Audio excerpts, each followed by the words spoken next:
함께 은혜 받고자 할 말씀의 제목은 환난 중 다윗의 믿음의 실력이라는 우리 제목을 가지고 함께 은혜 받고자 합니다. 오늘 30절 다 함께 읽겠습니다. 30절 본문 30절 우리 다 함께 읽겠습니다. 시작. 다윗이 감람산 길로 올라갈 때에 머리를 가리우고 맨발로 울며 행하고 저와 함께 가는 백성들도 각각 그 머리를 가리우고 울며 올라가니라. 네, 다윗이 승승장구해 가지고 이제 그 출신도 어떤 출신이냐, 이렇게 목동의 출신이었지만은 왕위에까지 올라가게 되었습니다. 왕위에까지 올라갔는데 그의 그 치세 중에 절대절명의 위기가 찾아오게 되었습니다. 이 위기는 왜 찾아왔느냐? 다윗의 죄 때문에 그래요. 그 죄를 지게 된 동기는 평안하고 안전할 때 하나님이 놀라운 축복을 줄 때 그는 낮잠 자다가 결국은 죄를 짓게 됩니다. 그 죄는 이제 요압 장군 이스라엘 백성 이 군대는 전쟁하러 나갔을 때 이제 됐다, 평안하다. 그리고 그는 오침을 즐기게 되고 저녁 해질 무렵에 일어난 그 순간에 성령하고 관계가 떨어지고 육신 중심으로 기루어졌을 때 밑에서 그 예루살렘 성 밑에서 목욕을 하던 우리와 아내 밧세바의 그 모습을 보고 반하게 되었습니다. 그래서 결국은 우리 아내 밧세바를 범하게 되고 그리고 그 아들 그 남편까지 죽이게 됩니다. 그 죄의 값으로 인해서 결국은 그는 어떻게 되느냐, 이런 환난이 오게 되었습니다. 잠자면 우리가 망하게 됩니다. 그래서 성경에도 보면 부지런하여 게으르지 말고 열심을 품고 주를 섬겨라 라고 말씀하고 있습니다. 로마서 또 13장에도 이제 자다가 깰 때가 되었다 그랬습니다. 자다가. 그러므로 주 예수 그리스도의 옷 입고 육신을 위해서 일하지 말고 오직 하나님의 일을 하라 그랬습니다. 사랑하는 성도 여러분, 우리도 이제 잠자지 말고 늘 깨어 있는 저와 여러분들 되시기 바랍니다. 겟세마네 동산에서도 제자들은 잠을 잤어요. 우리 예수님은 땀방울이 핏방울이 되도록 기도했습니다. 그러므로 십자가를 지시고 부활의 영광에 참여하게 됐습니다. 잠은 잘수록 늘게 돼요. 잠은 왜 자죠? 평안하면 자게 돼 있어요. 평안하고 근심이 없을 때 자게 되는 겁니다. 그래서 이 동물 중에서 초식 동물들은 잠이 없어요. 그래서 이 말도 서서 자고 토끼도 얼마나 예민한지 금방 깨잖아요. 왜 그럴까요? 잡혀먹을까 봐. 자면은 잡혀먹기 때문에 늘 깨어있는 거예요. 그렇기 때문에 그 잡혀먹지 않도록 힘을 쓰는 겁니다. 다윗의 죄 때문에 그 결과가 찾아왔어요. 그래서 하나님은 이제 사무엘하 12장 1절로 14절에 보면 이제 그 죄를 책망합니다. 그래서 앞으로 큰 재앙이 임할 것이다. 그 결과 이제 13장부터는 그 자식들의 고륙 상쟁이 벌어져요. 큰아들 된 암논이 셋째 동생 되는 이복 동생 누이, 압살롬의 누이 다말을 갖다가 억지로 강간을 해요. 그래서 또 그것뿐만 아니라 또 그 다말을 아주 사랑했을 때보다도 더 그 과정이 끝나고 난 다음에는 미워하게 됩니다. 이 압살롬이 그것을 갖다가 품고 있다 2년 후에 이제 그 형을 갖다가 죽여요. 그리고 그는 이제 망명의 길을 가게 됩니다. 그래서 다윗이 이 자식들을 교통 정리를 못한 거예요. 죄를 다스리지 못하고 그대로 놔뒀던 겁니다. 그래서 암논이 범죄를 했을 때 불러다가 왕자를 갖다가 폐위시키고 유배를 보낸다든가 그렇게 했어야 되는데 그냥 수수방관하고 말한 거예요. 그리고 또 압살롬이 그런 죄를 졌을 때 그를 받아들이지 말아야 되지만 요압 장군에 의해서 그 아들을 다시 망명해서 돌아오게 합니다. 그 결과 이 압살롬이 돌아와서 이제 쿠데타를 준비하게 되는 거예요. 그래서 오늘 1절 보게 되면은 이 압살롬이 자기를 위해서 전배 50명을 준비했다 그랬습니다. 이거 호위병을 준비한 거예요. 미리부터 준비하고 계획하고. 또 2절부터 보게 되면은 이제 민심을 도적하게 되었습니다. 왕 앞에 송사하러 오는 많은 백성들에게 다가가서 당신의 그 고민거리는 왕이 들을 수가 없다. 왕은 바쁘다. 그러면서 이 모든 사람들의 마음을 갖다 다 빼앗았어요.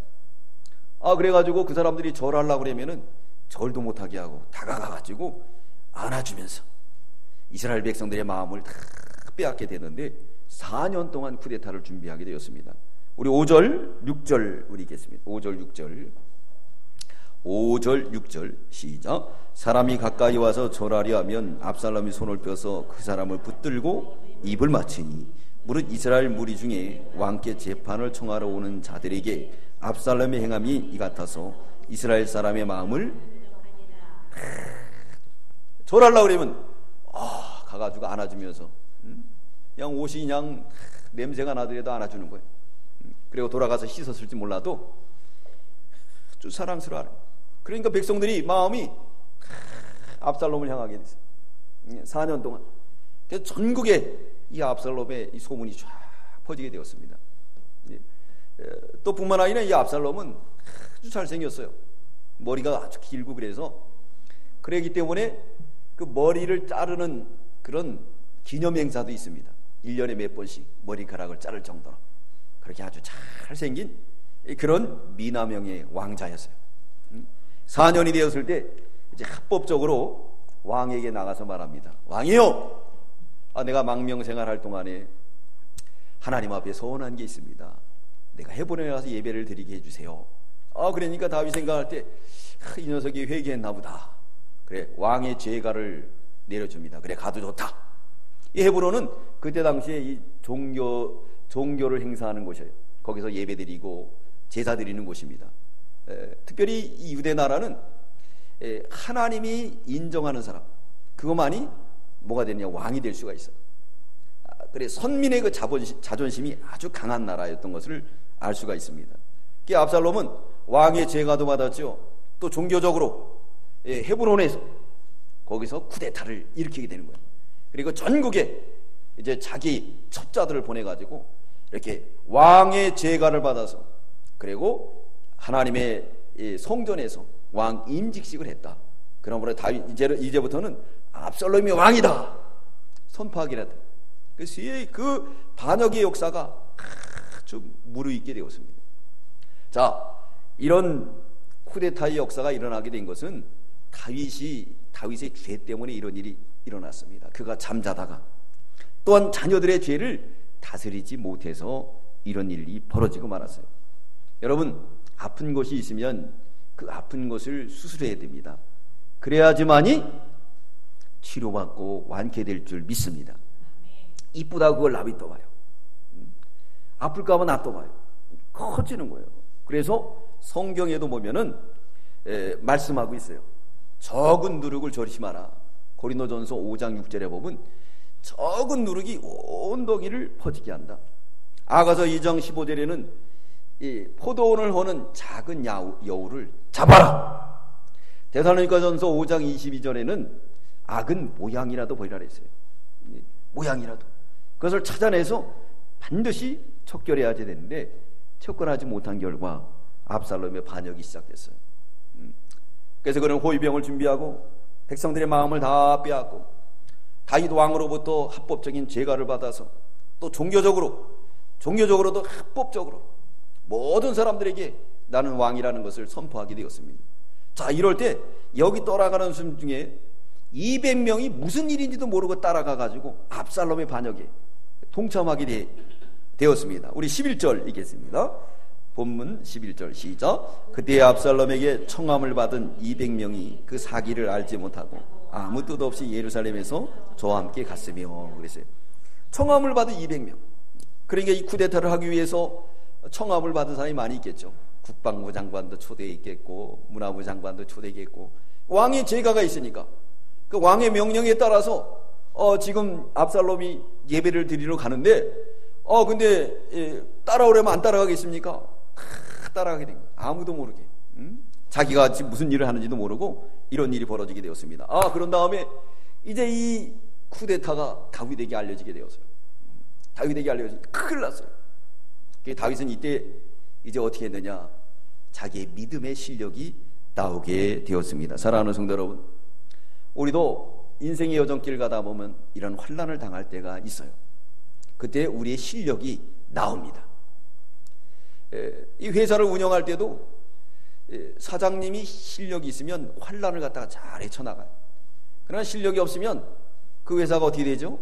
결국은 부도나고 망하게 되는 거예요. 국가도 마찬가지고 모든 게 다 그렇습니다. 가정도 마찬가지. 실력이 있으면 어려운 가운데 그 가정을 지키고 국가를 지키고 또 뭘 지키느냐? 자기 기업을 지킬 수가 있는 거예요. 우리나라를 위해서 일제강점기 때 하나님께서 이승만 대통령을 미국 유학하게 하고 거기서 하나님이 미국의 문물을 배우고 서방의 그 지식을 배우고 모든 걸 배우게 됐어요. 그래가지고 위기 속에 우리나라를 보내죠. 이 6.25라는 전란 속에서도 그때 이승만 대통령의 그 리더십이 나왔던 거예요. 임진왜란 때는 선조였죠. 선조는 압록강까지 도망가가지고 그리고 청나라에다 우리 좀 받아주시오. 그 정도로 다 아주 나약한 사람이었지만은 이승만 대통령은 그러지 않았다는 거예요. 네. 이 북침으로 인해서 이제 압록강을 중심해가지고 이 위태로운 가운데 있어가지고 미국에서 뭐라 그랬느냐? 야, 이 사람들 안 되겠다. 이거 너무 우리가 딸리는구나. 그래서 이제 이 한국에 대한 임시 정부를 다른 나라에다 만들어야 되겠다. 그랬다는 거예요. 그게 누구에게 보고 들어갔느냐? 이승만 대통령에게 보고가 들어간 거예요. 이승만 대통령이 뭐라 그랬느냐면 미군들 다 빠져라. 우리는 죽더라도 여기서 죽는다. 그분의 그 리더십을 통해서 하나님이 기뻐하시고 메가더를 보내고 인천 상륙작전을 하고 그래서 오늘날 근데 이남이라도 자유의 대한민국이 된 줄 믿습니다. 언제든지 우리 인생의 길에는 위기가 옵니다. 그때의 실력이 나오는 거예요. 연약한 사람은 자기만 살려고 해요. 그리고 결국은 그 풍랑 중에 빠지게 됩니다. 그래서 어떤 가장은 자살하게 되고 또 뭐 자기만 자살하는 게 아니라 동반 자살하잖아요. 가족까지 다 가죠. 오늘 여기 다윗은 환난 중에 믿음의 실력이 나왔습니다. 마태복음 25장에 보면 슬기로운 다섯 처녀, 미련한 다섯 처녀가 나옵니다. 신랑을 마저 나갑니다. 슬기로운 다섯 처녀는 기름 준비를 해요. 그건 믿음의 실력이에요. 밤이 왔습니다. 신랑이 더디 왔습니다. 불이 꺼져갑니다. 미련한 다섯 처녀는 준비하지 않았다가 신랑을 맞지 못하지만 슬기로운 다섯 처녀는 준비된 믿음의 실력으로 주님을 맞이하게 되는데 오늘날 그 말씀이 뭐냐? 우리로 하여금 재림 준비하고 환난 준비해서 환난에서 믿음으로 승리하라는 주의 말씀인 줄 믿습니다. 오늘 이 말씀을 통해서 우리도 다윗이 이 환난 중에 실력이 나왔던 것처럼 우리도 이런 실력이 됐는가? 우리의 신앙을 점검하고 그리고 환난 중에 믿음의 실력을 발휘할 수 있는 저와 여러분들 다 되시기 바랍니다. 그 믿음의 실력은 뭐냐? 첫 번째, 환난 중에 거룩한 예루살렘을 피로 더럽히지 않게 했습니다. 오늘 다윗은 이 쿠데타 소리를 듣고 예루살렘을 떠나는 거예요. 예루살렘은 고산에 있었습니다. 밑이 내려다 보여요. 그래서 병법에도 오면 성을 지키는 자, 성을 빼앗는 자, 성을 지키는 자가 유리하다 그랬어요. 성을 지키는 자가 100명이면 1000명하고도 상대를 할 수가 있다는 거예요. 그만큼 유리해요. 네. 그렇기 때문에 예루살렘 성을 지키게 되면은 이길 수가 있어요. 근데 예루살렘 성에는 뭐가 있느냐? 언약궤가 있어요. 하나님의 나라가 있습니다. 그래서 다윗은 여기서 부자간에 싸우고 피 비린내는 피 튀기면 되겠느냐? 내가 양보하자. 그러면서 거룩한 예루살렘을 피하게 됐던 것을 알 수가 있습니다. 오늘 13절부터 우리 16절까지 읽겠습니다. 시작. 사자가 다윗에게 와서 고하되 이스라엘의 인심이 다 압살롬에로 돌아갔나이다 한지라. 다윗이 예루살렘에서 함께 있는 모든 신복에게 이르되 일어나 도망하자. 그렇지 아니하면 우리 한 사람도 압살롬에게 피하지 못하리라. 빨리 가자. 두렵건대 저가 우리를 급히 따라와서 해하고 칼로 성을 칠까 하노라. 왕의 신복들이 왕께 고하되 우리 주 왕이 하고자 하시는 대로 우리가 행하리다 하더라. 왕이 나갈 때 권속을 다 따르게 하고 후궁 10명을 남겨두고 궁을 지키게 하니라. 네, 예루살렘을 떠나자는 거예요. 이렇게 예루살렘을 떠나려고 했던 것은 뭐냐면 하나님의 성전을 갖다가 피로 더럽히지 않으려고 했던 것을 알 수가 있습니다. 하나님의 성전은 하나님의 성전에서 큰 소리가 나오면 안 돼요. 하나님의 성전에서 서로 싸우고 다투고 하면 안 됩니다. 열왕기상 6장 7절에 보면 솔로몬이 성전을 건축할 때 돌을 저 멀리 돌 뜨는 데서 다 거기서 깎아가지고 그리고 성전에 와가지고 맞췄어요. 방망이 소리도 안 냈다. 그 영적인 뜻이 뭐냐? 하나님의 성전은 예배와 찬양과 기도와 섬김의 소리만 차고 넘쳐야 될 줄 믿습니다. 하나님의 교회는 만민이 기도하는 집이에요. 탐욕과 시기와 질투와 그런 것이 가득하 있으면 안 돼요. 그래서 우리 주님 오셔서 말씀하시죠. 채찍을 들어서 내 집은 만민이 기도하는 집이다. 강도의 분열로 만들지 말라 그랬어요.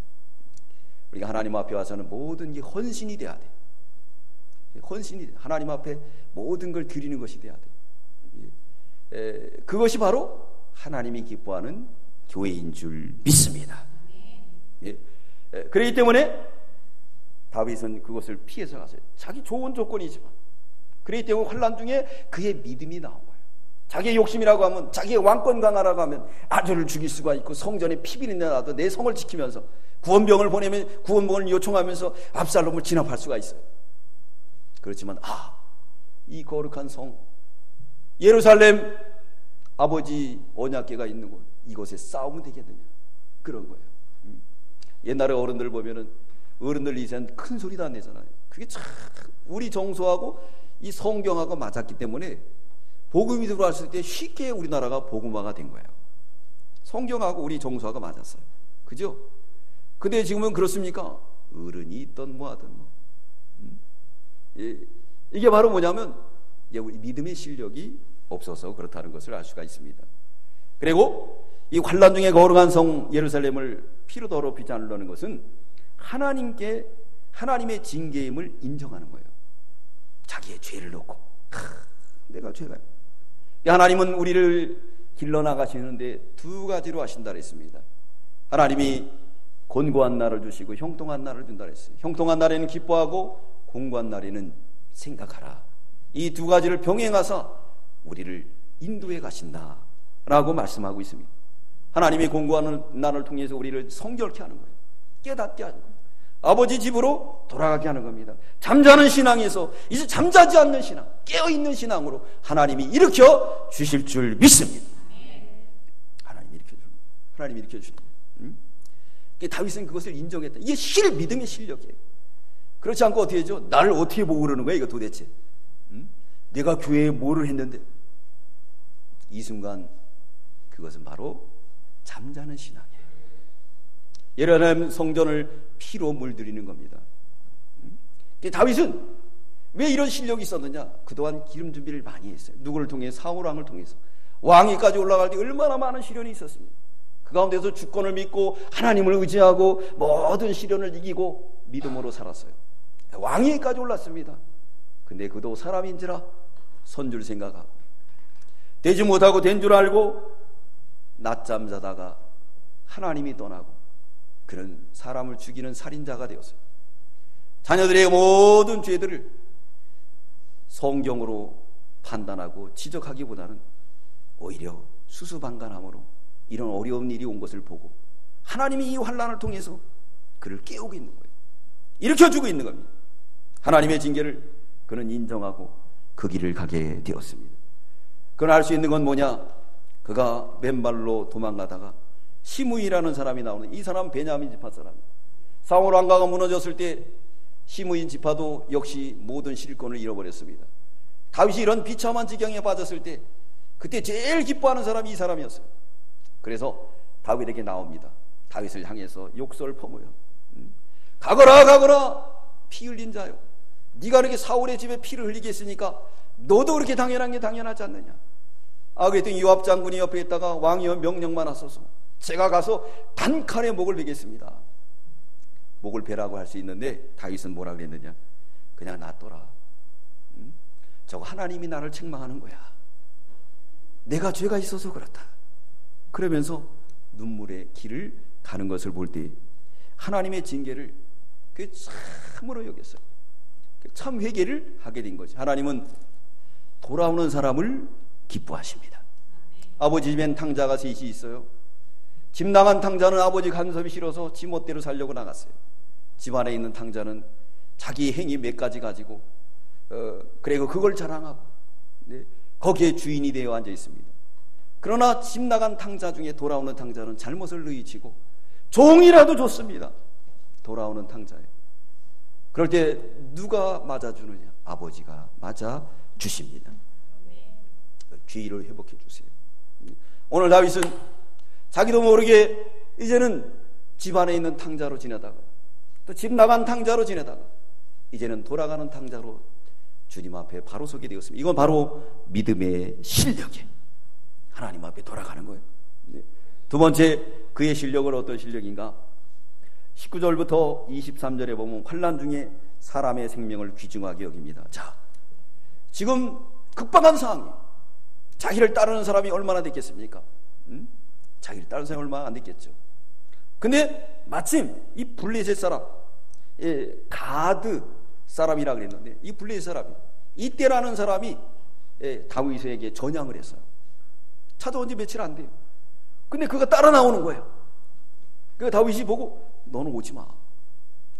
너 이렇게 니네 왕으로부터 버림을 받아서 여기까지 왔는데 또 나까지 따라가다가 그럼 너 생명을 책임질 수가 없어. 너는 압살롬에게 충성해라.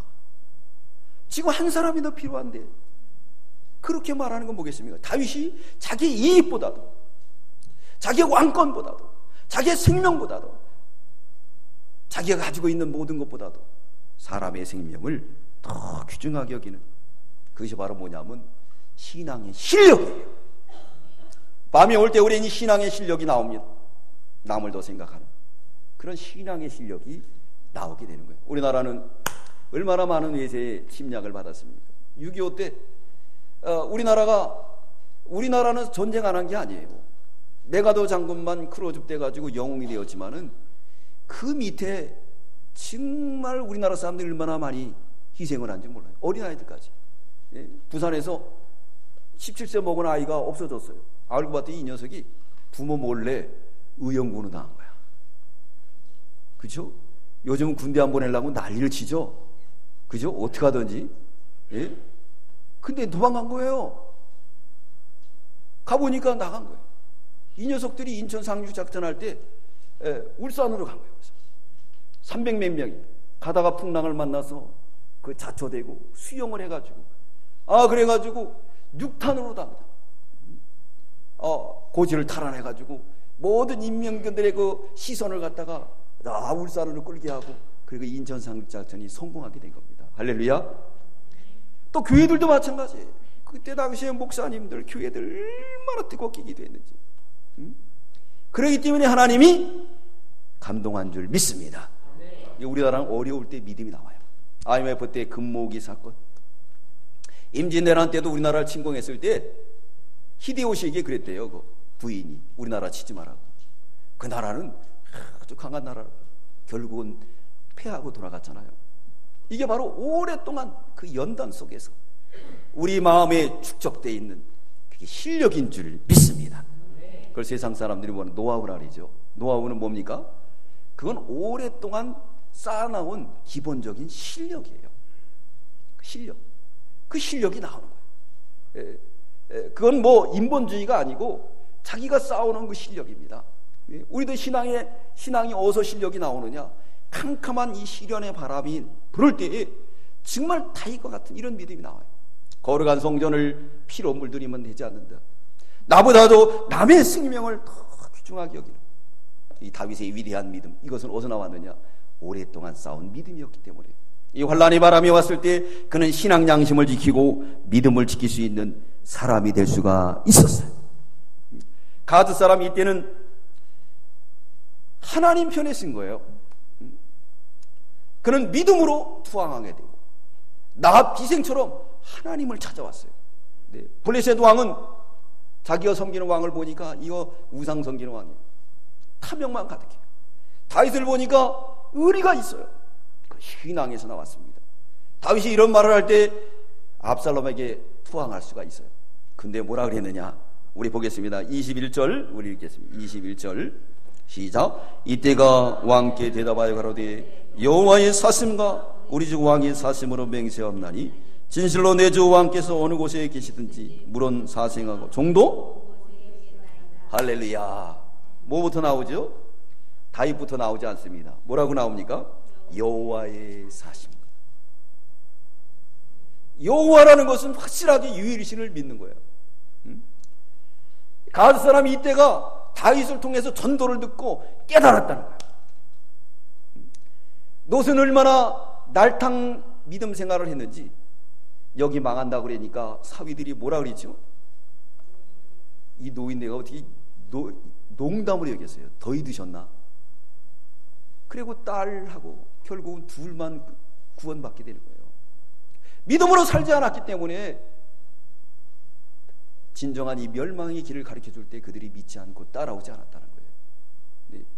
따라오지. 그러나 다윗은 비록 실수는 했지만 그가 믿음으로 살았기 때문에 이런 위경 속에서 이방 사람이 뭐라 그랬냐? 여호와의 사심으로. 나는 하나님 편에 쓴다는 거예요. 하나님 편에서 다윗은 하나님이 세운 왕이고 하나님이 쓰시는 왕이고 다윗은 하나님의 교회다 이거예요. 그렇기 때문에 이방 사람이 네 때가 하나님 편에 섰습니다. 지금의 모든 여론과 민심은 다 압살롬으로 기울어졌어요. 군세도 그렇고 모든 것이 다 다윗에게 붙어서 이 앞으로의 그 모든 기약이 없습니다. 그런데 이때라는 사람은 이런 믿음을 쓸 수 있다는 것은 하나님이 반드시 뭐한다? 이긴다. 하나님이 이길 줄 믿습니다. 하나님이 이기는 거예요. 하나님 편에 서야 돼요. 우리가 보이는 편에 서면 안 돼요. 말씀의 편에 서야 돼요. 그럼 지는 것 같아도 마지막에는 하나님께서 역사하시고 인도하여 주실 줄 믿습니다. 그러므로 다윗은 이 블레셋 사람 이때는 하나님 편에 섰어요. 그래서 18장 2절에 보면 그는 큰 용사다 그렇게 말하고 있습니다. 한번 여긴 찾아보고 하겠습니다. 18장 우리 2절 18장 2절 우리 다 함께 읽겠습니다. 18장 2절 시작. 그 백성을 내어보내실 새 3분의 1은 요압의 수하에 3분의 1은 수류아의 아들 요압의 동생 아비수하에 붙이고 3분의 1은 가드 사람 이때의 수하에 붙이고 백성에 이르되 나도 반드시 너희와 함께 가리라. 자, 압살롬을 진압할 때 앞장서서 나갔던 사람이 바로 누구냐? 이때였어요. 그래서 그는 큰 용사다. 큰 용사다. 그렇게 비춰지게 됩니다. 자, 하나님 편에 서서 마지막에 쿠데타를 갖다가 진압하게 되는 것을 알 수가 있습니다. 자, 다윗은 이렇게 환난 중에 이러한 믿음이 나왔어요. 세 번째, 그의 믿음은 환난 중에 언약궤를 귀중히 여깁니다. 자, 이렇게 되고 나니까 이제 그때 당시에 제사장이 누구냐? 사독이고 아비아달이에요. 아론의 후손인데 특별히 여기 아비아달은 엘리멜렉의 후손입니다. 그리고 또한 엘리 제사장의 후손들이. 하나님께서 엘리 제사장이 뭐라 그러죠? 너희 집을 다 멸망시킨다. 그래가지고 결국은 아히멜렉이 85인과 함께 사울왕에게 수청될 때 이 아비아달이 다윗에게 도망가요. 그때부터 다윗과 함께 종교적 지도자로서 이스라엘의 백성들의 마음을 다 붙들어 줍니다. 오늘도 역시 이 어려운 가운데 이 두 제사장이 언약궤를 메고 다윗을 따라오는 거예요. 그 다윗이 그것을 보고 뭐라 그랬느냐? 언약궤를 다시 모셔가라는 거예요. 다시 모셔가. 다윗에게는 이게 가장 큰 겁니다. 왜? 이스라엘 백성들은 선민이잖아요. 하나님을 유일신으로 섬기잖아요. 지금 언약궤는 이거 아주 필수적인 거예요. 필수적인 겁니다. 그죠? 김무성 씨가 뭘 가지고 도망갔어요? 뭘 가지고 도망갔어요? 하도 오래돼서 잊어버렸죠? 그럼 가까운 이조 시대를 얘기해서 그러면 네? 옛날 그 이성계 씨가 뭐 가지고 도망갔어요? 네, 가까운 거 얘기하니까 빨리 하시네요. 뭐 이게 옥새 가지고 도망갔어요. 옥새. 그러니까 이 법궤는 옥새보다도 더 귀중한 거예요. 예? 이거는 이스라엘 백성들의 마음을 규합할 수 있는 큰 핵심의 원심력이 될 수 있는 겁니다. 그때 다윗이 이 제사장들이 뭐라 그러느냐, 이 법궤를 다시 예루살렘으로 가져가라. 나는 가는 길이 기약이 없는데 왜 하나님의 성전, 하나님의 언약궤를 괴롭힐 수 있겠느냐. 이렇게 말한 거는 자기 개인의 왕권과 자기의 목숨보다도 뭘 원했느냐, 이스라엘 전체를 원한 거예요. 하나님의 나라는 이스라엘 전체, 이 법궤는 이스라엘 전체를 지켜주시는 거다. 이건 바로 뭐냐면 내가 이 나라를 지킨 게 아니라 하나님이 지켰다 인정하는 인정의 신앙 고백인 줄 믿습니다. 언약궤를 갖다 놓으라는 거예요. 네. 누가 이렇게 얘기하겠어요? 네? 웬만하면 다 자기가 이용할 수 있잖아요. 그러니까 그냥 옥새를 가지고 도망가서 안 찍어준다고 나라를 갖다 엉망진창으로 만들고, 네? 아들에게도 안 준다 그랬구만.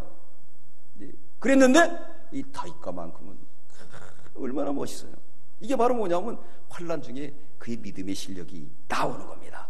우리 보겠습니다. 24절부터 우리 25절까지 읽겠습니다. 시작. 사독과 그 함께한 모든 네 사람이 하나님의 언약궤를 메어다가 내려놓고 아비아달도 올라와서 모든 백성이 성에서 나오기를 기다리더니 왕이 사독에 이르되 하나님의 궤를 성으로 도로 메어가라. 만일 내가 여호와 앞에서 은혜를 얻었으면 도로 나를 인도하사 내게 그 궤와 그 계신 데를 보이시리라. 나왔어요. 그래서 왕을 기다리고 있는데 다윗이 갖고 언약궤를 갖다 모셔라. 이건 바로 그 환난 중에 믿음이 나온 거예요. 하나님의 나라를 먼저 생각하는 거예요. 하나님의 백성들을 먼저 생각하는 거예요. 우리 6.25 동란에도 유엔군이 유엔 사절단에서 이제 도와줘야 되나 한번 왔다는 거예요. 그 대통령을 만나려고 했는데 보좌관이 하는 말이 우리 대통령은 기도하는 중이라고. 뭐라 그랬냐면 지금 없다 그러더래요. 그게 뭐하냐니까 무슨 일을 하고 있다는 거예요. 그래갖고 이 유엔 그 사절단들이 아주 불쾌했다는 거예요. 이 어려운데 우리가 도와주러 왔는데 이게 무슨 소리냐. 근데 하는 말이 지금 그분은 제일 높은 분을 만나고 있다는 거예요. 높은 분이 누구냐? 하나님께 기도하고 있다는 거예요. 그랬더니 유엔 사절단 사람들이 다 예수 믿는 사람이 이 나라는 도와줘야 되겠다. 그 유엔관을 파견해서 오늘날 우리에게 자유를 주시고 이 자유를 통해서 이제 북한을 통일시켜서 저 붉은 종에게 시달리는 불쌍한 영혼들을 구원해 내실 줄 믿습니다. 언약궤를 기중히 여기는 거예요. 하나님의 나라, 하나님의 기준에서 웬만하면 이럴 때 이런 게 나오겠습니까? 안 나오죠. 6.25 때 어떤 일이 벌어졌냐? 글쎄, 이 아기를 안고 이렇게 건너가는데 강을 건너갔다는 거예요. 근데 강 건너가니까 자꾸 물이 차는 거예요. 아기를 여기 위에다 올려놨대요. 근데 여기까지 차가지고 꼭 들어가니까 아기를 밟고 일어서더래요. 순간 자기가 살라고. 저도 이거 느꼈습니다. 제가 일산에 있을 때, 글쎄, 우리가 그 일산병원이 있어요. 백병원이라고. 그 병원이 그 오픈했을 때, 이제 거기 신방 갔어요. 초상이 나가지고. 초상이 나가지고 신방 가고, 이제 가려고 이제 주차장에다가 우리 집사님들, 성도님들 다 모아놓고, 그리고 저는 이제 구역장하고 몇몇 사람하고 이제 늦게 인사하고 나왔어요. 나온 순간에 불이 난 거예요. 펑! 하더니 불이 나는데, 안개가 끼는 거예요. 예. 그래서 저보다 너무 먼저 갔거든요. 먼저 갔어요. 그래서 걱정이 됐는데 연기가 오니까 저도 쳐서 이제 나왔어요. 나오니까 벌써 다 나와 있어요. 근데 어떤 구역 식구인데 구역장님 따라갔던 그 평신도가 하는 말이 막 그러는 거예요. 뭐라 그러냐면 집사님 불러도 뒤도 안 보고 도망가더라는 거예요. 나이는 더 많은데 자기보다 더 잘 지더라고요. 그래서 아시죠? 그거 우리가 알 수가 없어요. 그렇죠? 그때 믿음이 드러나는 거예요. 믿음이 드러나는 거예요. 그때 제 자랑이 아니라 우리 집사님들은 그때 주차장이 있었어요. 그 주차장은 방화문이 됐기 때문에 연기가 안 가고 있었어요. 그래서 안 나오고 있는 거예요. 그래서 제가 이제 들어간다고 그랬죠. 예? 우리 집사람도 거기 있고. 근데 우리 집사님들이 붙들고 안 된다는 거예요. 막 울면서. 그게 어떻게 해요? 불난 거 알려줘야 되는데 전화도 안 되고. 들어갔죠. 들어갔더니 이게 차 안에서 그냥 얼마나 즐거운지 서로 막 그냥 즐거워가지고 얘기하고 있더라고요. 그래서 불렀어요. 그랬더니 왜? 근데 방화문이 되기 때문에 거기까지 이렇게 소리가 안 들어갔나 봐요. 네. 자, 이 환난 중에 믿음이 다 드러납니다. 진짜 믿음, 가짜 믿음 다 드러나는. 이것은 뭐냐? 다윗이 그동안 실력을 쌓아놨기 때문에 언약궤를 귀중하게 여겼습니다. 네 번째, 환난 중에 하나님의 주권을 믿었어요. 오늘 26절에 보면 뭐라 그랬느냐? 하나님이 기뻐하면 내가 돌아올 거고 돌아오지 말라 그러면 안 돌아오겠다. 자기를 완전히 내려놨어요. 우리 26절 읽겠습니다. 시작. 그러나 저가 말씀하시기를 내가 너를 기뻐하지 아니한다 하시면 종이 여기 있사오니 선히 여기시는 대로 내게 행하소서 하리라. 다윗은 이렇게 얘기합니다. 하나님의 뜻이면 돌아오게 하도 감사, 안 돌아오기도 감사. 이거 환난 중에 하나님의 주권을 믿는 신앙이에요. 16장 우리 읽겠습니다. 16장 9절부터 우리 10절까지 읽겠습니다. 16장 9절부터 10절 시작. 수레의 아들 아비새가 왕께 여짜오되 이 죽은 개가 어찌 내 주왕을 저주하리까? 청컨대 나로 건너가게 저희 머리를 베게 하소서. 왕이 가로되 수레의 아들들아 내가 너희와 무슨 상관이 있느냐? 저가 저주하는 것은 여호와께서 저에게 다윗을 저주하라 하심이니 내가 어찌 그리하였느냐 할 자가 누구냐 하고 그랬습니다. 하나님의 주권을 믿은 거예요. 하나님 믿고. 사랑하는 성도 여러분, 우리 신앙에서 가장 뿌리는 주권을 믿는 겁니다. 하나님의 주권을 믿고 나갈 때 결론을 내리겠습니다. 하나님이 피할 지혜를 주십니다. 다윗에게 이제 하나님께서 함께 하셔서 피할 지혜를 주시는 거예요. 이 전란 중에 피할 수 있는 지혜. 하나님이 감당할 시험만 준다 그랬습니다. 시편 50편 15절에 환난 날에 나를 부르라 내가 너를 건지리니 내가 나를 영화롭게 하리라. 우리가 하나님 앞에 믿음의 실력을 바랄 때 하나님이 피할 수 있는 지혜를 주십니다. 고린도전서 10장 13절에 감당할 시험밖에 안 준다 그랬어요. 하나님이 언제든지 우리에게 피할 길을 주시는 줄 믿습니다. 27절부터 29절에 이제 제사장들에게 말합니다. 너희 아들 둘이 있지 않느냐? 그리고 예루살렘에 일어나는 모든 사건들을 나에게 보고해달라. 적을 알아야 수습할 수 있었기에. 이런 지혜는 환난 중에 그의 믿음을 드러내니까 하나님께서 시험을 이길 수 있는 지혜를 주신 줄 믿습니다. 지혜를 준 거예요. 그리고 하나님께서 회개할 마음을 주셨어요. 우리 30절에 보면 그가 도피길에 얼마나 비참했는지 기록하고 있습니다. 우리 30절 읽겠습니다. 30절 시작. 다윗이 감람산 길로 올라갈 때 머리를 가리우고 맨발로 울며 행하고 저와 함께 가는 백성들도 각각 그 머리를 가리우고 울며 올라가니라. 진정한 회개를 하면서 올라가는 거예요. 맨발로. 맨발로. 그러면서 올라가는 거예요. 그러면서 하나님 앞에 환난 중에 이제 기도하기 시작해요.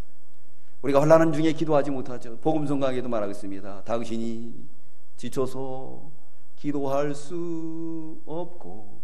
그럴 때 누구가 기도한다고요? 누군가 널 위해 기도하래. 우리가 환난을 당하면 기도 안 합니다. 내 방법, 내 생각으로 하려고. 다윗은 이때 정말 믿음의 실력이 나온 하나님께서 그에게 피할 수 있는 지혜를 주시고 그는 기도하게 되었습니다. 자, 무슨 보고가 들어왔느냐? 여기 이제 아히도벨이라는 사람이 있는데 제갈 공명 같은 그런 지혜의 모략가예요. 그가 압살롬과 함께 합니다. 큰일 났어요. 그래서 하나님 앞에 기도해요. 압살롬에게 지혜를 주신 하나님, 그의 지혜를 파악해 주시옵소서. 간절히 기도합니다. 환난 중에 그는 기도하게 돼요. 또 32절부터 37절에 보면 그의 절친한 후세가 나옵니다. 왕이여 어쩐 일입니까? 그러니까 이 다윗이 뭐라 그러냐?